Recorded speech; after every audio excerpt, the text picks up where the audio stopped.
Tonton video ini sampai selesai agar Anda tidak gagal paham.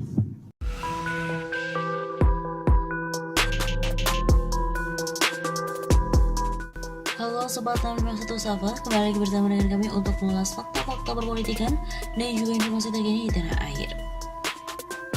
Aktivis gugat Undang-Undang IKN ke MK, sebut pemindahan ibu kota ini bentuk tirani dari kekuasaan. Suara lantang mantan Ketua Umum PP Muhammadiyah Din Syamsuddin menggegar singgung soal aset negara di Jakarta. Pasalnya ibu kota negara Jakarta yang sudah ditetapkan pindah di Kalimantan Timur itu bernama Nusantara. Menurut Din Syamsuddin tidak ada urgensi dalam pemindahan ibu kota negara ke Penajam Pasar Utara, Kalimantan Timur. Segera kita gugat Undang-Undang Ibu Kota Negara itu ke Mahkamah Konstitusi, kata Din pada hari Kamis 20 Januari. Menurutnya di masa COVID-19 di mana negara lebih berkewajiban memenuhi kebutuhan dasar, yakni kesehatan dan ekonomi rakyatnya daripada memindahkan ibu kota negara baru. Dengan lilitan utang yang terus menggunung, keputusan memindahkan ibu kota adalah kebijakan yang tidak bijak. Din Syamsuddin juga sangat menyesalkan jika demi keputusan memindahkan ibu kota hingga menjual aset negara di Jakarta. Lebih dari itu, deklarator Koalisi Aksi Menyelamatkan Indonesia atau KAMI itu juga mengkhawatirkan kondisi lingkungan hidup yang terancam merusak demi keuntungan kaum oligarki. Pemindahan ibu kota negara adalah bentuk tirani kekuasaan yang harus ditolak. Begitu ucap Din Syamsuddin. Mantan Ketua PP Muhammadiyah, Profesor Din Syamsuddin akan melakukan langkah nyata dalam menolak pemindahan ibu kota, yakni dengan mengajukan gugatan Undang-Undang Ibu Kota Negara ke Mahkamah Konstitusi. Din Syamsuddin menilai pemindahan IKN di masa pandemi tidak memiliki urgensi apapun. Merespon upaya hukum yang dilakukan Din Syamsuddin direspon oleh pengamat hukum Universitas Al-Azhar Indonesia, Suparji Ahmad. Menurut Suparji, apa yang dilakukan mantan Ketua Dewan Pertimbangan MUI itu adalah hal yang biasa dalam negara demokratis. Kata Suparji, siapapun yang merasa dirugikan bisa menyalurkan hak konstitusionalnya melalui Mahkamah Konstitusi. Pihak yang merasa dirugikan hak konstitusionalnya atas suatu undang-undang pada dasarnya dapat menguji konstitusionalitas undang-undang itu kepada MK. Demikian kata Suparji. Dijelaskan Suparji, dengan digugat ke MK, Undang-Undang IKN dapat diuji dari aspek formil maupun material.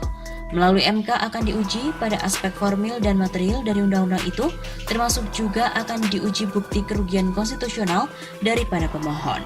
Begitu pungkasnya.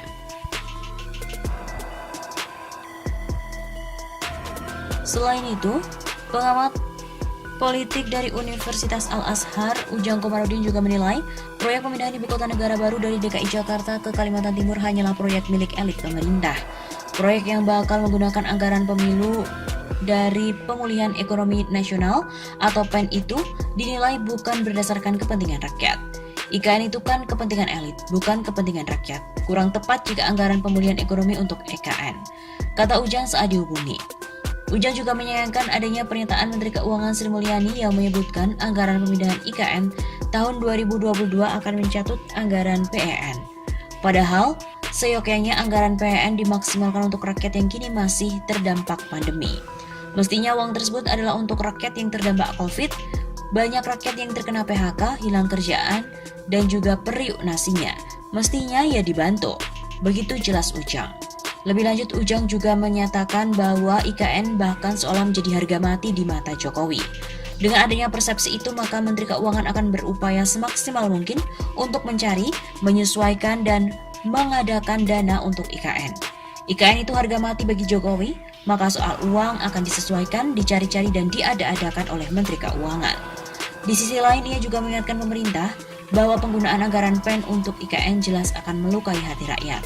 Sebab hal itu terkesan dipaksakan di tengah pandemi COVID yang hingga kini masih mewabah. Sebelumnya, Menteri Keuangan Sri Mulyani mengungkapkan anggaran pemindahan IKN tahun 2022 ini akan mencatut anggaran pemulihan PEN. Asal tahu saja, pemerintah menyiapkan dana program PEN tahun 2022 sebesar 451 triliun rupiah. Dana itu sejatinya dianggarkan untuk penanganan pandemi, pemberian bantuan sosial, dan pemulihan ekonomi masyarakat.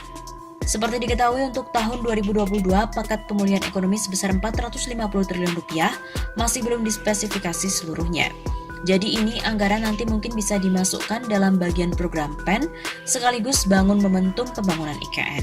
Begitu jelas Sri Mulyani.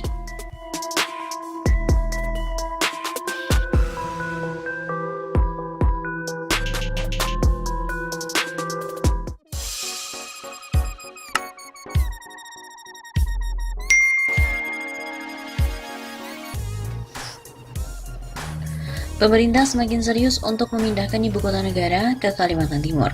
Anggarannya pun terungkap mayoritas akan menggunakan APBN atau Anggaran Pendapatan dan Belanja Negara.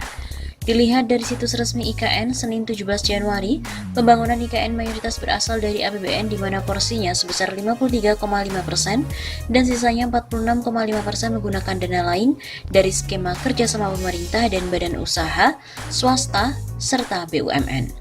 Padahal sebelumnya pemerintah menekankan bahwa anggaran pindah ibu kota negara akan seminim mungkin menggunakan APBN karena lebih mengandalkan sektor swasta dan lainnya.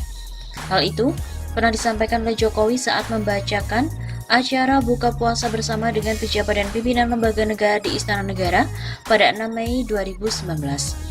Artinya anggaran kita siap menjalankan keputusan ini, tetapi saya sampaikan ke Menteri Keuangan tidak membebankan APBN, cari skema agar APBN tidak terbebani. Begitu kata Jokowi. Jokowi menekankan pembangunan ibu kota negara bukan semata-mata mendirikan bangunan baru. Dia juga ingin magnet pembangunan di Indonesia tak hanya berpusat di Jawa saja, sehingga pemindahan ke tengah-tengah wilayah di Indonesia bisa membawa magnet pembangunan merata ke wilayah lainnya. Apabila kita membiarkan hal itu berlanjut tanpa ada upaya yang serius, maka ketimpangan akan semakin parah. Untuk itu, rencana pemindahan ibu kota baru ke Pulau Kalimantan diletakkan dalam konteks ini sehingga akan mendorong pertumbuhan ekonomi baru, sekaligus memacu pemerataan dan keadilan ekonomi di luar Jawa. Tutur Jokowi dalam pidato RAPBN dan Nota Keuangan 2020 di Gedung DPR pada hari Jumat 16 Agustus pada tahun 2019 yang lalu. Janji tak bebani APBN. Pembangunan ibu kota baru yang katanya tidak akan membebankan APBN juga pernah dikatakan oleh staf khusus Presiden bidang ekonomi yang kala itu dijabat oleh Ahmad Erani Yustika. Dia mengatakan bahwa pembiayaannya akan banyak bersumber dari BUMN maupun swasta. Pemerintah sendiri nanti akan sangat minimal menggunakan dana dari APBN, terbatas sekali, katanya dalam acara diskusi Perspektif Indonesia di Gado-Gado Boplo, Jakarta pada Sabtu 4 Mei 2019 silam. Selain itu, Erani juga menjelaskan bahwa penggunaan APBN nantinya tidak digunakan secara langsung. Maksudnya, seluruh pembiayaan ibu kota baru dari beberapa persen APBN akan dicicil. Arahan dari Presiden akan sedikit sekali pakai APBN, karena APBN nantinya akan diambil dari anggaran multi-year. Begitu ujarnya.